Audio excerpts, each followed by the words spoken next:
শুক্রবার এডিসি নির্বাচনের ভোট গণনা সকাল 10টার মধ্যেই জানা যাবে ভোটের গতি প্রকৃতি। কিন্তু তার আগেই বিভিন্ন সমাজ মাধ্যম সদলীয় নেটিজেনদের এক্সিট পোল ঘিরে জনমনে ব্যাপক কৌতূহলের সৃষ্টি হয়েছে। এডিসির ভোটের পর যে সমস্ত জায়গায় পুনর্ভোটের নির্দেশ দিয়েছিল নির্বাচন কমিশন, তাও বৃহস্পতিবার সম্পন্ন হয়েছে। পাহাড়ে প্রশাসন গঠনের রায় ইভিএম বন্দী, আর ইভিএমগুলি কঠোর নিরাপত্তায় বন্দী হয়েছে সংশ্লিষ্ট স্ট্রং রুমে।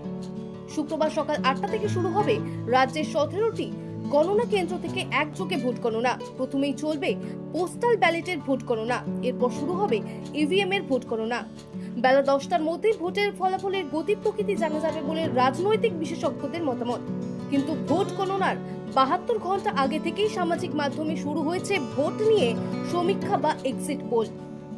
বিভিন্ন রাজনৈতিক দলের সমর্থিত নেটিজেনরা সমাজ মাধ্যমে যার যার মত প্রকাশ করে সমীক্ষা করে চলেছেন। কোনো সমীক্ষায় দেখানো হয়েছে বিজেপির ভরাডুবি, আবার কোনো সমীক্ষায় আনারস নিশ্চিহ্ন হয়ে যাওয়া তথ্য প্রকাশ পেয়েছে। কয়েকটি নিষ্ক্রমণ সমীক্ষায় নেটিজেনরা আবার সিপিএম এর ভাড়ারে দু একটি আসন ঠেলে ভোটের ত্রিশঙ্কু ফলাফলের দিকেও ঝুঁকেছে। সামাজিক মাধ্যমে প্রকাশিত এই সমস্ত নিষ্ক্রমণ সমীক্ষায় জনমনে একটা কৌতূহলের আবহ তৈরি করেছে। ভোটের লড়াই শেষে সমাজ মাধ্যমের জনসমীক্ষা নিয়ে শুরু হয়েছে লাইক পাওয়ার অদৃশ্য লড়াই। ত্রিপুরা থেকে দেবাশিস বোসের রিপোর্ট, সিএন ত্রিপুরা।